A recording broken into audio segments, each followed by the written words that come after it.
Welcome back to the Pixelists podcast, my friends, the podcast about all nerdy things we love and enjoy. As always, we're your hosts. I'm Will, that's Blake, and today we're here for probably a little bit of a shorter episode, but we just wanted to share our thoughts on The Legend of Vox Machina Season 3.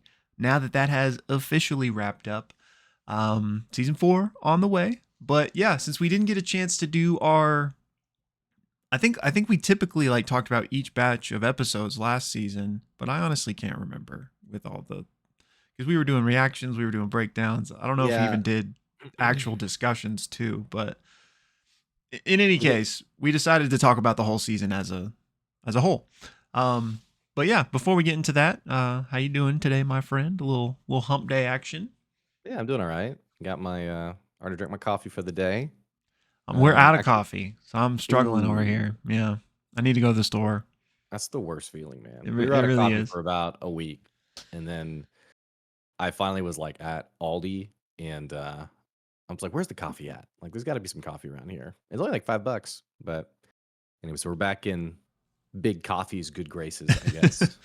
Yeah, I think I was telling you before we started, I got a little bit of a headache, and I'm wondering, it's probably partly due to caffeine withdrawal.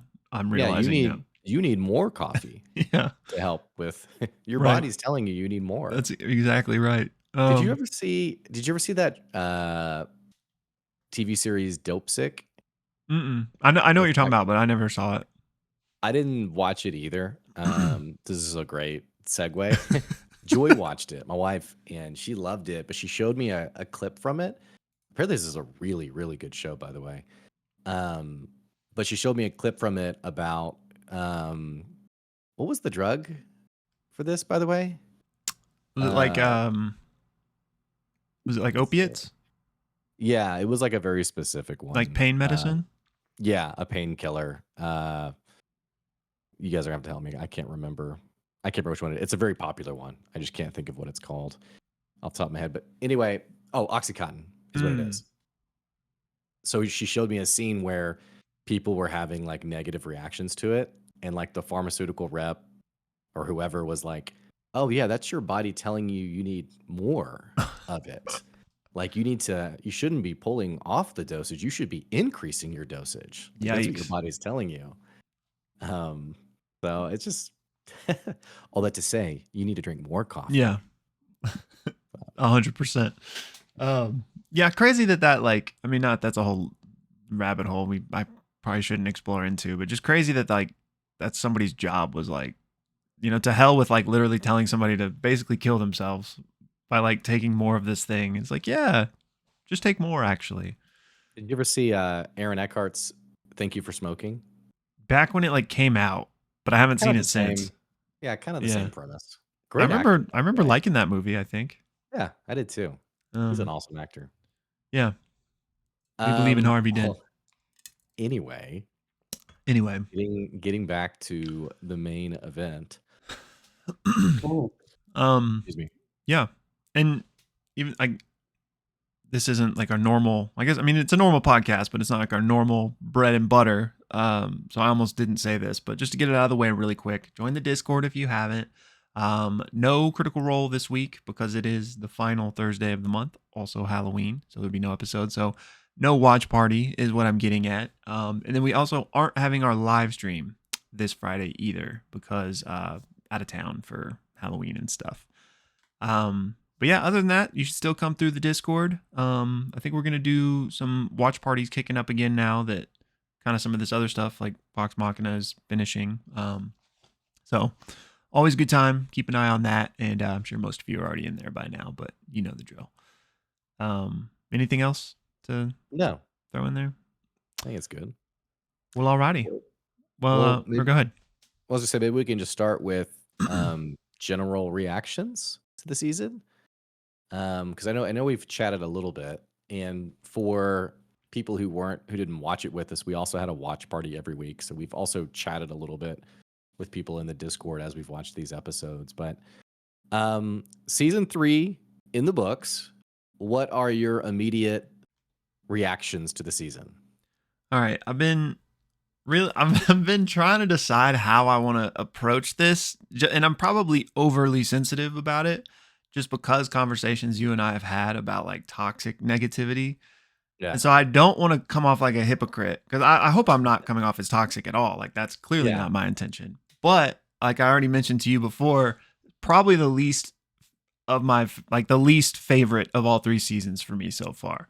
So just before I launch into anything, I just want to say I obviously liked it. Like I enjoyed the show. It wasn't as if, oh man, like this is terrible. Like not the case. It just didn't hit the same like standard that I now have after seasons 1 and 2. It just didn't hit the mark for me. So in that way, I was disappointed with some things, but I still really enjoyed it. It's still awesome to get to see this thing that I love adapted into a TV show, which is just crazy. So like still some of the moments I was incredibly hyped for.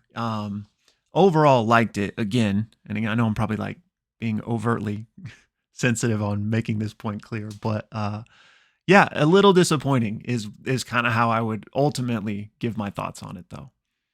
And that was, and you may have just said this, but that was ultimately because of things that happened in the show, the way they realized it and changed it in the Yes. animated show, you were disappointed with their Yes. creative Yeah. So decisions. I guess I should have made that clear. There was like, so for seasons 1 and 2, especially, there were obviously differences from the campaign. Like, duh. It's taking thousands of hours of content and truncating it into, a 12 episode season. So that's expected. But the way they did it in seasons 1 and 2, like I felt really enhanced it for the medium. This way, I'm not saying it was bad, but I feel like they kind of missed the mark on some really big things that I was looking forward to. And I just don't understand why they changed other things. Now, I do want to say, and this I feel like is really important, the Critical Role team has more than gained my trust. And so I feel like those things happened for reasons. Like I don't feel like it was just random, like strange creative decisions. I'm sure there were like outside pressures that influenced those things. And one of them I'm sure we'll talk about specifically later, but like Bard's Lament, for example, we found out that they didn't know that they were going to get a season 4. And so that kind of influenced that, like, they didn't want to end on that type of note. Totally get that. And I would stand to guess that a lot of the things that I'm wondering about probably have other outside pressures similarly to that. So the Critical Role team has my trust and my benefit of the doubt in that regard. But still, that being said, I was a little disappointed. Mm. Yeah, no, I get it. Especially when like, you have um a campaign that's like kind of sacred in your mind of like it introduced you to Critical Role. There's a lot of like great memories around it. Yeah. And then to see some of those big moments realized in a little bit of a different way than you expected it to, I can totally get that. But yeah, So but so again, I still enjoyed it. Like nobody get me wrong. But I've actually been really curious to hear your thoughts as somebody who, isn't comparing it to yeah. that original thing. Yeah, so having not seen the live stream, having only seen like the first 20 episodes from the campaign, I loved it. I thought it was awesome. I really enjoyed it. I would put it a little bit. It would definitely be my least favorite of the 3 seasons. However, I would still call it an excellent season of television, of streaming. I don't know. Really enjoyed it. The animation I thought was top notch. I had no idea what was going to happen, and thought there were just a lot of just really awesome, cool moments. Um, so being totally ignorant to those changes, I finished the season thinking, man, this was awesome. I Yeah. really, I really enjoyed it. Now, of the 3 seasons, I'd say season 2 is probably like the peak for me. I think like I think it's the final episode where Scanlan shows up with the sword. I can't think of Yeah. what it's called, the Myth vestige. Carver. Mythcarver and just like blazes through the dragon's head. Yeah. Like that like gave me chills when it happened. Didn't really quite get that big of a moment in my mind. I mean, I guess I'd say Pike using the Dawn Martyr's Mm. armor to blow Yeah. back Thordak's blast That was was a sick. Yeah. pretty similarly cool moment. Yeah. Um, I mean, they're all very close to me. I enjoyed all 3 seasons really quite a bit. I would just slightly put season 3 a little bit lower for different reasons, Yeah. and we can get into that in our discussion. But Well, that yeah, ignorant to all of it, I loved it. I thought it was awesome. that makes me happy to hear, and I think that, and I mean, who knows really, but I feel like they were kind of catering more to that, which I'm glad they hit the mark on that, because I think they've said a lot now, especially with Mighty Nine coming down the pipe. Did we figure that out? Like, Pike. That they want to do they want to do differences. Like they want to yeah. tell, not maybe a new story is like a too big of a way to put it, but that seems to be their intention. So I'm glad that, like, you know, it's probably on some level not fair of me to have certain expectations. So I'm glad Well, that, I like, it think is still, for somebody yeah. who Well, isn't doing the comparison. I think this is one of the things we try to talk about when we talk about like toxic fandom is, there are creative decisions that are made and it's okay to not like it. Yeah. It's okay to, hey, my preference would have been for it to be this way versus that way. And there's nothing wrong with that, right? I think that's just, it's okay to have an opinion like that. Um so for people listening who maybe you had similar feelings, I think it's totally fine. I totally get it. The thing where it gets weird and toxic is like, and we don't need to get into it. We don't need to rehash this whole, thing, but people who they feel like it was an attack towards them. Right. Right. Like the person's like, "Hey, Bard's Lament got me through a really hard, dark time in my life, and I just don't get why would you do this to me?" Yeah. Is like kind of the the kind of comments that I'm like, "Oh man, this is why I'm glad we have a tiny YouTube channel, so no one Right. ever um, we don't ever really get comments like that." So anyway, well, let's get into maybe some of the Excuse me. changes, and I think this will give kind of some clarity to what you're talking about. We can talk about some of the changes. We can talk about maybe then some things that didn't do it for either of us, and then we can talk about some of the high notes as we maybe wrap up our discussion today. So typically, you have in the past, you've had like a breakdown of every episode, and I know some people have asked specifically about, and this will be kind of just a very short segue, but people have asked about the nature of the channel, why we didn't do like reaction videos, things like that. And in general, I'll just say the nature of our time has changed in the last couple of years in that there's just a lot more content we create nowadays. Though those breakdowns were always really good on your behalf, but in the past, you've done these breakdowns that have talked about some of these changes. What were some of the biggest ones that popped out to you through this campaign? I mean, this whole season was like so different. Like the vibes were the same, and kind of we end up in the same spot, but how we get there was very, very different. Like in season 3, we have like everybody kind of splits apart for a bit. Like we have Vax and Vex go deal with Ripley. We have some of the crew, and these are all at different times. So I'm kind of speaking disjointedly, but we have like some people go to hell while other people are off, you know, doing whatever. So like just so for example, the whole hell subplot existed in the campaign, but it was like it was different and it was at a different time. So like I'm trying to, I guess spoilers, since it's kind of already changed, it's not really a spoiler, but like, so there's a whole, and I know I'm like speaking so sporadically here, but so there's a whole Rakshasa plot line in the campaign, which has been alluded to in season 1, where like when they're all telling like their campfire stories, and Vax's is about the Rakshasa. Well, it's like a character that like is kind of functionally immortal in a way, where like you can kill it, but he's gonna come back. So the only way to like truly kill him is to kill like his soul in hell. And it's been a long time, so y'all, if I'm getting fuzzy on the details, feel free to yell at me in the comments. But that's one of the reasons they go to hell, is to deal with that. And so like they basically kind of combined a few different plot lines to make it more like streamlined for the show, and I totally like those. That's the type of change that I totally understand. But like, obviously Xerxes was not in the campaign. Like, so everything that happens in hell was kind of created for the show. And it wasn't the same like plot line that actually happens when they actually go. And this is kind of beside the point, and this is totally just a me thing. So this is not a complaint, but I didn't personally love the Xerxes canon. I kind of had like my own thoughts of like what, Mm. he's been up to since the events of Calamity. And this isn't what I pictured really. I was curious if you had any type of thoughts on Yeah. that at all. Yeah, I mean, it's tough to like talk we're typically pretty like effusive and like loving everything Critical Role does. So I think Yeah. the rare times that we're like, it didn't really do it for me. I'm worried sometimes it comes across a little too harshly, and Yeah. that's not the case. Like I think we both love, we just need to stop saying that Yeah. Yeah. we fully trust the team, Yeah.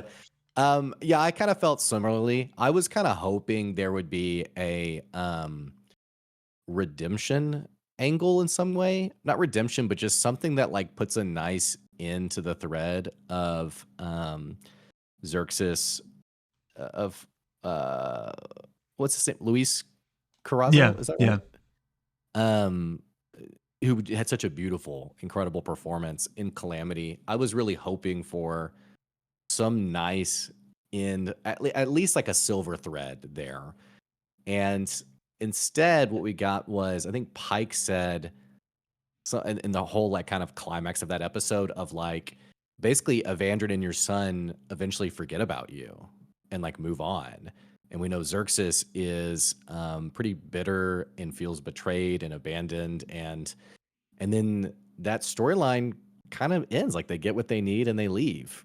So I was very intrigued to know he was in Legend of Vox Machina. I was definitely, I don't know. I feel like they did my boy dirty a little bit of like, hey, like where is the silver thread, or like where is like at least the nod of like, okay, he's in hell, but Yeah. he gets endless Doritos. I don't know.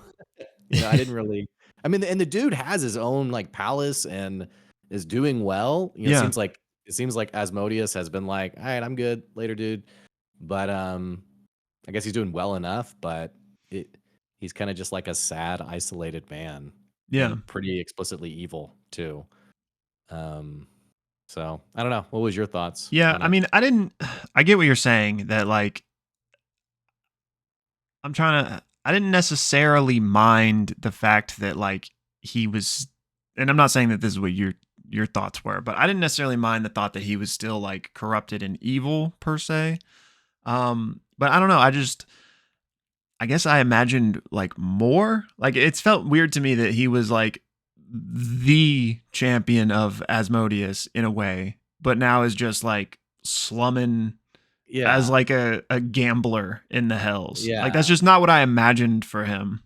Yeah, champion of Asmodeus. He has the first arm of the betrayer. What are the weapons called? Yeah, something like that. Yeah. I think Yeah, he Arms has of the Betrayers or something. he has the first one that was made. Yeah, I know. It was kind of like, bro, what have you been doing, man? It But felt, and you know what? I get it. It just felt more. I think I probably over expected in that same. it was more of just an Easter egg, is Yeah. really what it Yeah. was. Yeah. Let's give a nod to our Calamity stands and put And Xerxes in, include but Luis, which was really yeah. cool. And then they Oh like yeah, kept and he kind of did. using him a little bit, like with the flashbacks with Pike or whatever. And he did a great job too, by Yeah. the way. Yeah. And I will also say, I thought everyone's acting was phenomenal. I think everyone did an outstanding job. And I said this already earlier, but I think Titmouse, like there were a couple of moments where I was like, dude, Titmouse Yes. is crushing it. Yes. It was beautiful Um, to look at. yeah. But having said that, yeah, I think the Xerxes storyline, and also you might have to help me with this a little bit. I was also a little confused, and I frankly have been a little confused on like where they're taking Pike's storyline. Yeah. In that I don't know any of the campaign one. I don't know the end destination for her, but there was like that weird. There was the thing in season one, which wasn't it like she was getting like an image of Vecna or something, or some spirit, or Yeah. there was something happening there. Yeah. And then if I recall from the live play, there was something like that was based around her like killing a kobold or something, like in cold blood or Yeah. something. Yeah. Well, so now she's on like this interesting storyline of like, I think Xerxes was like, "Hey, your power's not in your god; it's been in you all along or something Mm-hmm. like that. Yeah. And there was an interesting line about it, like as she like did the Dawn Martyr armor. And I was kind of just like, where I don't know. I was kind of like, where is this going with her? Yeah. Like, I'm not. It sounds really critical, but I'm also kind of like, I'm not really totally sure where Pike's like compare her to Percy. Percy, I have a very like I'm loving Percy's storyline Mm. and his decision to not kill Ripley, like I thought was a very nice like bow tie to his story. Yeah. And then like a cool like, oh crap, as Ripley, shoots him. I don't feel that way with Pike. With Pike, I'm like, I don't know where this is going with her. Anyway, what are your thoughts on that? Yeah, I would say that similarly, I don't necessarily know where she's going, but that's like it's not like a bad thing, which I'm not saying True. you felt that way. But yeah, I am curious because the moment you alluded to a second ago, where in the original campaign, she kind of did something that was like against her alignment, let's say. And I so kind of Matt had this little like it really the overall story here is Ashley was gone for a lot of campaign one. So Pike just wasn't there. And so like her being there this whole time in Legends of Vox Machina, they're kind of having to invent that, pave the road as they're going, so to speak. Like because this just stuff it didn't happen in the campaign because she wasn't there. But so in the campaign, there was the weird alignment thing. So Matt kind of constructed as part of the reason like why Pike was absent from the table. It's like, oh, she needed to go like mend things with her god type of thing. So I felt like that's kind of the way they were going, but then it feels like it is kind of taking a skewed turn here with like the Xerxes influence and like Pike, for lack of a better term here, like believing in herself instead of her god. So I mean, you've even though you didn't see C1, you've seen C3. Like Pike is very much like a devout follower Mhm. of Sarenrae and the Everlight. So I don't know if they're like changing that for the canon of the show, or if this is kind of like a little detour and she will come back type of thing. Mhm. So Yeah, I'm and curious to see where they go with it. I think that also, yeah, the way she's been characterized in campaign 3 and the brief episodes that I got with her in campaign 1, that's where it's a little confusing of like where this is going. But it could also be that, maybe with Ashley, her having been gone so much, like maybe there was like a sit down and like, hey, if you could do it over again, like where Yeah, would you take your character? yeah, And I fully support that. I think it's great for someone to kind of like reimagine how their character would be realized. But yeah. um, Especially since they've talked about wanting to kind of surprise people and go new directions. Like maybe this is just a new direction for Pike. yeah. What other big changes were there? Oh yeah. Okay. So there was that. The whole Kima Allura, the red dragonborn thing was all new. We talked a little bit, I think, at some point Yeah. about like some people thought that might have been like a stand-in for Tiberius. I don't really feel that way. There's obviously some connective tissue there, but I just don't think that they would like. I don't think Critical Role would even like halfway Easter egg reference that. But anyway, that was new. Um, there was some like like the kaiju fight between the thing from the Hells and Vorgal was in the campaign, but it was done differently. Like because I told you the whole Hell trip was completely different. So like Yink, which is the Varistro, I think they're called, or something like that. So like there was this whole other plot line with the vestiges, and Keyliths is this staff of the conclave or something. Probably misquoting it, but it's inside Yink. Like the staff is in him. I don't Is remember Jink the why. demon? Yeah. Oh, okay. Um, and they don't like they get like a summoning scroll to summon Yink. So like they found a scroll as part of like a loot one time or something. And so they just plan this as like a way to take down Voragal. So they like summon Yink and like have him fight Voragal. And so like the kind of the end result is the same where like those two kind of rough each other up first and then Vox Machina comes in. Um, but that was a little different. And then the other big difference is like I already mentioned, like they kind of have the party split and do different things. For the most part, everyone was all together the whole time for everything. So like the Anna Ripley fight wasn't just Vax and Vex, it was everyone. Mm, Um and Percy doesn't die in the same way. He just dies in that fight, like against mm, Ripley. And it's pretty brutal, actually. And then like because of that, the the rest of Vox Machina get like a shared, how do you want to do this on Ripley? Because they're all like so pissed that she just killed Percy. And so it was like extremely metal where all of Vox Machina execute her. And so like I still think the way they did it in the show was cool. So this isn't like, I'm not complaining about this change, but that was pretty different from how it actually happened in the campaign. Just in terms of, Yeah. everyone was there and Percy just died type of thing. Okay. Um, So Percy's not so definitely a big change from the show. Though I loved the way he died in the show. What a weird thing to yeah. say. I love how he died. But okay, that's interesting. And I think you've mentioned that group, how do you want to do this before too. So And they did pay um homage to it, I think, in the way that Vex and Vex like actually got the like final blows. So it was still like I enjoyed what they did. it's funny, like I wonder, I almost like am glad I haven't seen campaign one because I can like watch it without the filter of like, oh, that's different. Yeah, Because like for me, the kaiju fight, I was just like, oh my gosh, this is so freaking yeah, cool. Like I loved those like 6 or 7 minutes of that fight. And then I loved the end of the Anna Ripley fight where, Vex comes out of the water with the bow yeah. drawn. I That was was just dope. like, so but so I don't say like I feel bad for you. I guess I'm glad I don't have that filter, but then I'm also thinking like campaign 3, like we're at the end of campaign 3 and I'm just like I want to see this. I want to see this animated so bad. Yeah, And so I'm sure I'm going to have the same feeling of like where's the orgy scene? Huh? yeah. Where's the basement portal? Yeah. Um, Which out of context people are like what's going on in campaign 3? yeah. What? Um, So yeah, okay. Also, the whole Percy death thing was very different because in the show they like leave him dead for like the whole rest of the season, basically. Yeah, and Like it he seems doesn't, like there's been quite a bit of time that's gone by yeah, too. like he doesn't participate in any of those fights in the show, but in the campaign he did because they resurrected him much quicker.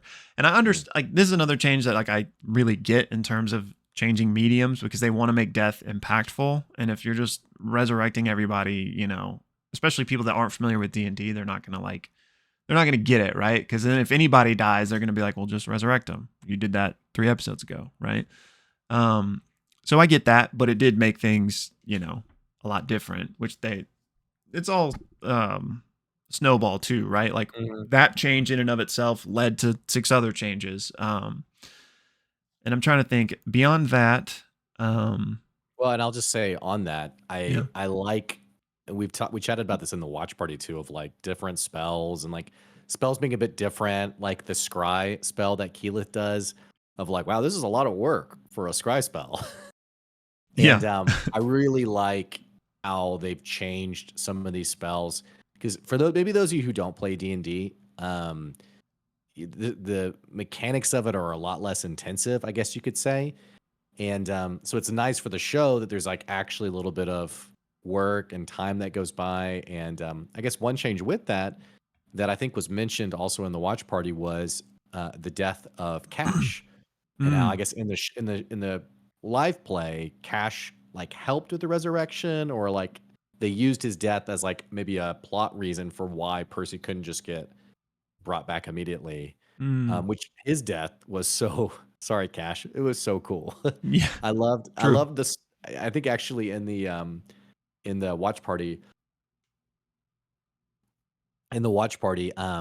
we were like, "Oh," and then he like stands up and I was like, "Oh, he's okay. Yeah. He's good." And then he looks down and sees like his It's like, splattered ugh. corpse. Like, "Oh, okay." Very Groundhog's Day-esque of like, he's Yeah. probably okay. Then it blows up. But what were your thoughts on that change? Yeah, that was a big change, which I didn't know. That one caught me off guard, and then I don't know the full story here, so I don't really want to like speak on what I don't know about. But I saw there was some talk in the Discord where maybe there was like I don't know if controversy is the right word, but like something around Will Friedle, who is his voice actor. So I don't know if like they just wanted to distance themselves from that. Again, I don't have enough information to really speak on it, Mm. but at least that would make sense to me if like that's why they did that type of change. But that may have nothing to do with it. But yeah, he definitely did not die in the campaign. Um, then so Mm. Yeah. Okay. Um, All right. so yeah, that one I was like, oh wow, very surprised. So yeah, I don't. If it's not above table stuff, then I have no idea. Maybe they just Yeah. then it's just one thing that they wanted to shock campaign viewers with or something. I don't know. No. Um, then so yeah, okay. Well, just in terms of, I'm already out of chronological order, but there's like a couple other things. I think we already I talked to you about this. There's a moment, the fix him moment, which is one of my favorite like lines in all three campaigns as like a piece of acting from one of the cast members, from Travis. When so in the show, it's when Scanlan goes into his coma. In the campaign, Scanlan died, and which I guess that's a change because I think, like we just talked about, they don't want to have like people dying and resurrecting all the time. So I get it, but in the show, Grog is like, "Hey, fix him, fix him." But in the campaign, I'll send you the link.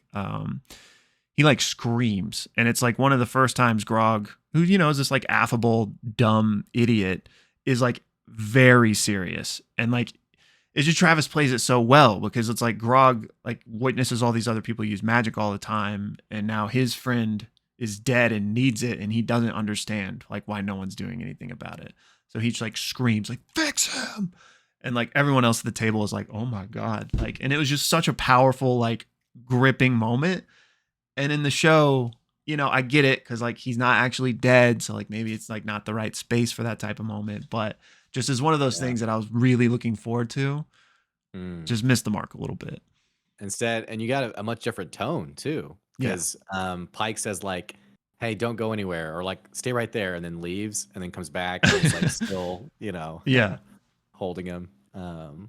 So yeah, that is another big change. Yeah. And then that, which we don't need to like retread it, but leading into like Bard's Lament as well, which obviously was Mm.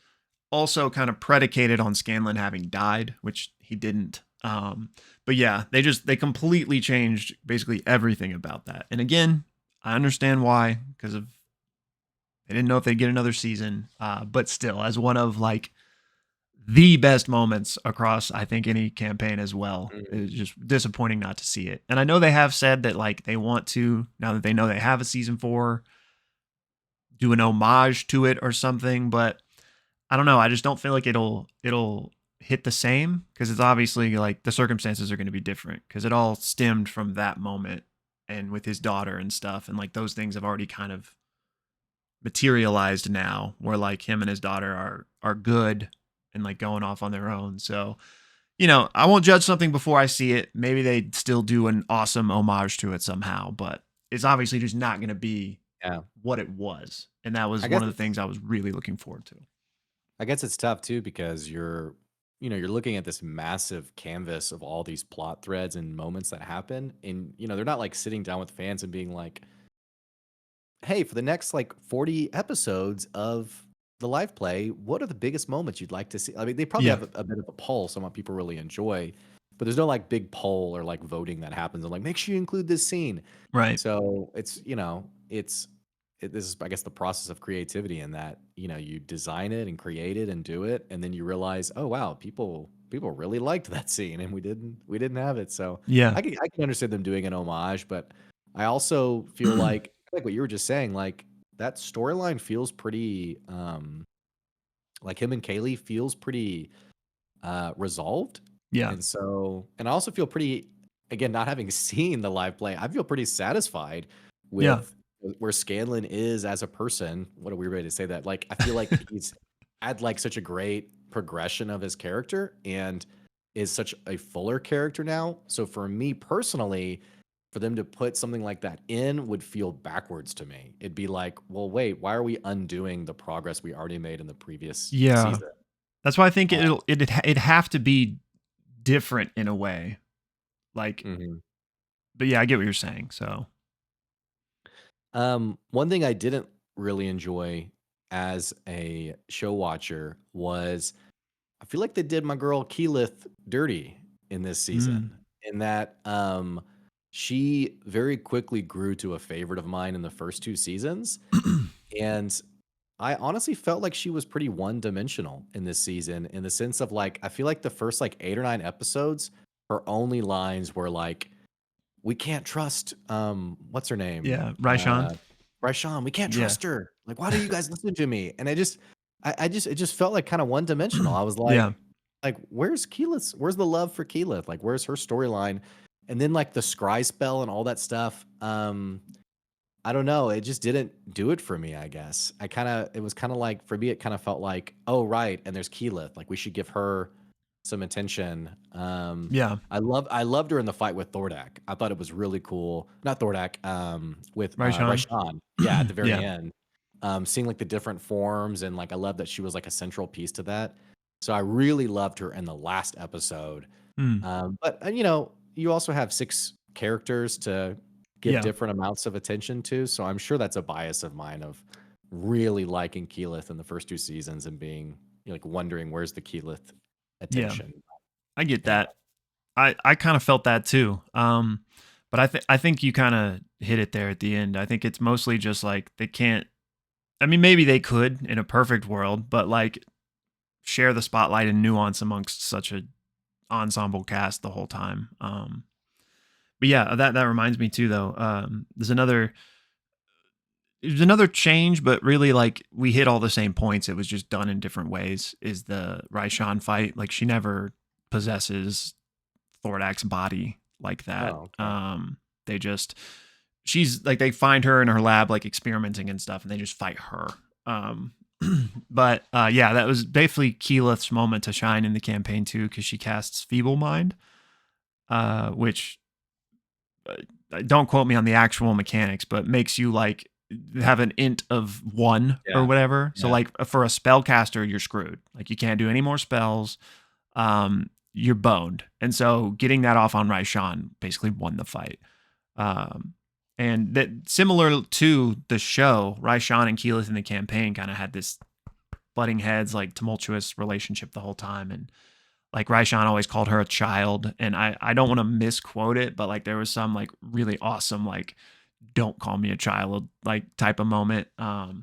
So I do think even though they kind of changed the how, they did that like moment justice spiritually still Mm, for the finale. So yeah, I was glad that Keyleth got her shine there toward the end. yeah. Um, What but were what yeah. were what were some of the, your favorite moments from the campaign Ooh, this season? okay. I'm trying to think. Probably, I mean, all of the, even though we talked about how they were different, like all of the big fights I thought were so fun. Like the kaiju battle was Yeah. so fun. Even though it didn't happen like exactly the same way. Um, getting to see, this isn't like a moment necessarily, but getting to see some of like the deeper Easter eggs, like Chetney's Mm, birdhouse yeah. in the shop was a really cool thing. Um, I loved that moment that you already referenced with Vex getting the with like the what is that a movie reference? Because I keep like wanting to say like Predator or something, but I don't know if I'm making that up. Where like you Yeah, I don't come out know. the water. Yeah. Um, but that was great. Um, Mm. I'm trying to think. I mean, just getting just Titmouse getting to see these things come to life is always the best part. Um, but yeah, I don't know. I'd have to like think back on specific moments to like. Yeah, it's a well-produced show. I love Keyleth's theme song, and, like, there's some, like, cool boss Yes, moments where, like, she goes into her fire form and her theme song comes on, and you're just like, "Yeah!" yes. The score Um, was so good. yeah, like you already mentioned, the animation was fantastic. We talked about the kaiju battle, but, the battles in general are very satisfying. They feel weighty and punchy, if that makes sense. Um, I also liked, we got a little bit of a nice closed thread on Vex and Vax and their dad in Singorn, Yeah. like bringing them into the army that's going to attack him on. So I really liked that. And then I also, like I already said, I loved Percy's death. That was a very like, um, I just loved, him trying to extend a hand and then it, Yeah. leading to his death. But Then Vax's final moment with Thordak I thought was really hype. Where because I thought again, because there were so many differences, I didn't know where they were necessarily going with it, and I thought Thordak might actually like get away in that moment, but then Vax flies up and gets like the killing blow. Was cool. Was cool. I liked that. Especially because you remember that part? yeah. What was it? Thordak killed their mom, so that was like a kind of cathartic like Yeah. final get back. And then the I'm just thinking of all the killing blows, but they were so cool. The one where Vex like and Keyleth have like the combo move to the heart with like the I don't know what spell it was necessarily, but you know what I'm talking about? And then like all the Oh, yeah. roots grow out Yeah. into the big tree, which is a property Yeah. of Vex's vestige, her bow. Like if she gets a killing blow with it, a tree grows out of the corpse or whatever. So that was really cool to see. That's cool. Well, where do you think the show goes from here? Season 4, do you think we get the rest of the campaign in season 4? I would guess so, just because they seemingly aren't like. I was surprised to find out that they were like waiting this long to know they would have a season 4. Like we already talked about this a little bit, but especially since they got Mighty 9 coming down, like I just figured and I mean, it's business at the end of the day. Like if something doesn't perform, Amazon I'm sure is not going to guarantee them 10 seasons or whatever, but especially given that kind of tumultuous, I don't know what'll happen. I would stand to guess that they're going to try to just finish it next season. I think Which that's a fair take. I Sorry, think go ahead.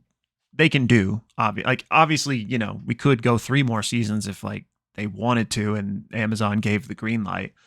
But probably only people like me would have liked that though, because that would definitely mean like exploring some of the like side stuff, shopping episodes. But yeah, I could see them doing it in one season, especially given where they leave us off. Um, and they can do anything, right? Because they've already shown they'll do new things. They've already shown they'll like kind of mash things together and do them. But given where we leave off, and this is like slightly a spoiler. I don't know if I should say it actually. I say we just pull the band-aid off. All right. Well, it's not like a big spoiler, but there's a time jump in campaign 1. And so I think not a huge one, obviously, but I think that's where we are leaving off on the end of season 3, because everyone's going their separate ways, So I feel Yeah. like season 4 might pick up a little bit later down the road. I'm so type of thing. curious. What kind of time jump? Couple days? Yeah. Is that what we're? Well, do you want to know? Yeah, I think I want to know. How much is It's the a time year. jump? So No way. Why did you tell me? Why did you do this to me? Wow, a Yeah. year. So I feel like given Crazy. the status quo of everyone going their own ways, it kind of makes sense to maybe pick up a year later where everyone's maybe coming back together now, type of thing. Now, who Yeah. knows? They might not do it that way, but if that is what they're doing, then there's a lot of stuff that happened in the campaign pre-time jump that I guess they're going to gloss over.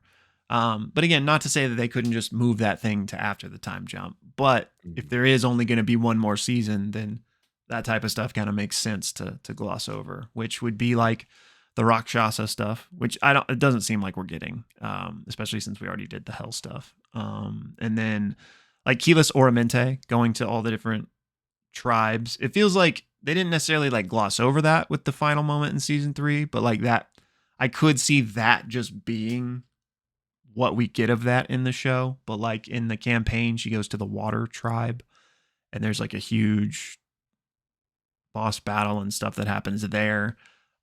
Which again, if we're only getting one more season, I doubt we get that.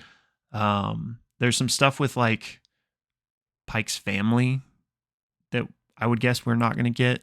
And then if that's true, there's an iconic moment from the campaign, the keyfish moment, which I don't know. I have to imagine no matter what, they'll still include that somehow, or at least an allusion to it. But yeah, so anyway, all that to say is that if season 4 picks up with the time jump, then I could see them just doing Vecna and ending like, Yeah. Season 4 will be Vecna and then it'll be done, type of thing. Yeah, and it's interesting. Today's like TV is so different from when we were growing up in that it feels like there's so many more shows today, especially like launching on different mediums, different streaming services. And it does feel like shows get ended much more quickly than they ever have before. Yeah, It four seasons feels like a good number to me. for sure.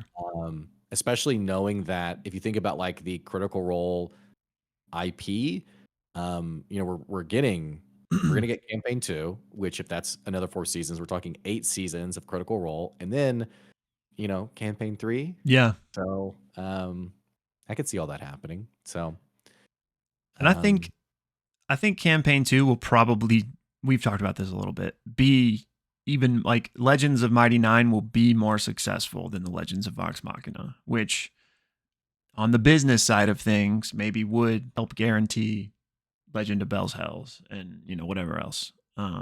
Just because campaign 2, what I think was the most popular, most watched, and also now people that aren't familiar with Critical Role at all will at least know. Like if you just stumble across Legends of Vox Machina, you're like, what is this? But if you stumble across Mighty Nine, maybe you're like, oh, is the like now there's already been 4 years for that to kind of establish itself with a new audience. I don't even know why I started this train of thought, but point was, I think that we will get campaign 3, hopefully. yeah. Well, I feel like our rating system is always so different in these. Out of 10, A 10. Okay. what would you give the season? Let me think about this. If you have yours, you go ahead. I'm trying to Yeah, think about how I I want to quantify this. I think I'd give it an 8.5, Okay. which for me qualifies as a great show. Really great show. Not quite as good as season 2, which I would put season 2 at like a 9 or a 9.2.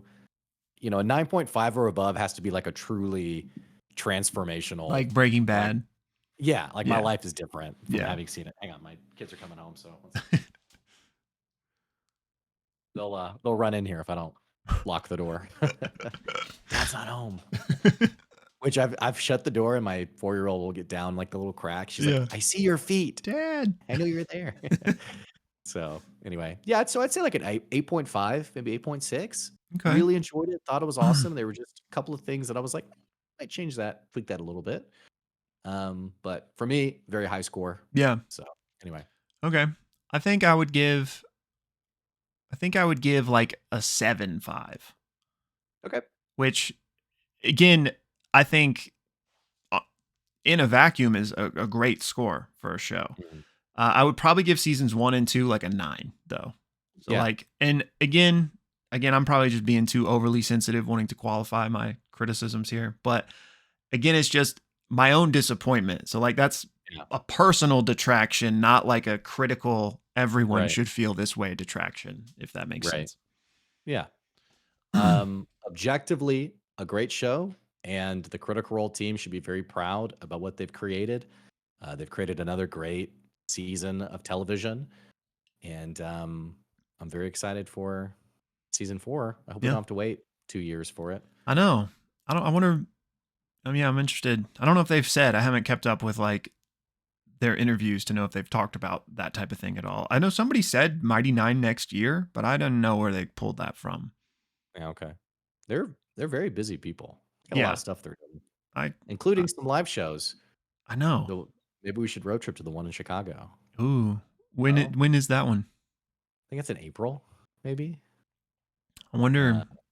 Uh, I saw that they already started doing the pre-sale, mhm. which is so early. So like I just hadn't Yeah, even begun to even consider that type of stuff. So like they might already be sold out by now. yeah. The pre-sale started Monday. The general on sales today. Wow.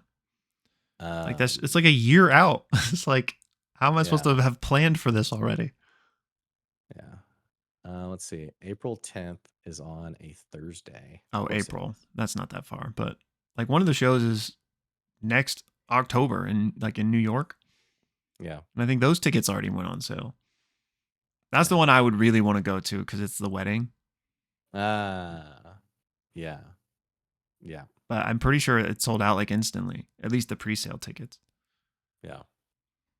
All right. Well, I think that's gonna do it today. Will, my friend, thanks for giving us some insights. Did you think you were gonna do another video on some changes, or you think this is probably it? What do you mean? Oh, like a comparison type of thing?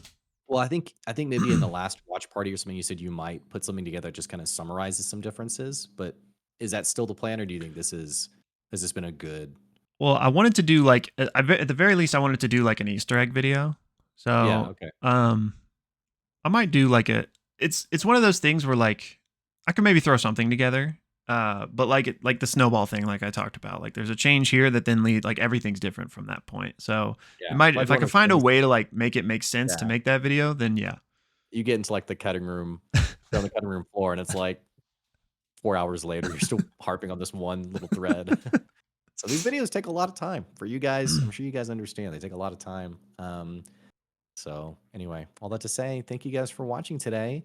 Remember, no watch party Thursday and no stream on Friday. And other than that, we have a Wizard Witch in the Wild One episode deep dive coming soon. So if you're not watching that show or listening to that show, definitely jump on board with that too. Yes. And this goes without saying, but I obviously want to hear y'all's thoughts on season 3. And I'd be interested to know, along with your thoughts, if you have seen campaign 1 versus if you have not. I've avoided Reddit for the most part, but I've just like had one-on-ones with people. And I feel like the split I've kind of seen is that people that were like me, that like were really wanting or hoping for certain things, are the ones that are a bit more disappointed compared to people that Mm, went in fresh. So I'm yeah. curious if that is true for all of you guys out there as well, or if that's just confirmation bias. Yeah. Um, but yeah, um, that's all I got. All right. Alrighty, Appreciate y'all. you guys. Bye. See you later.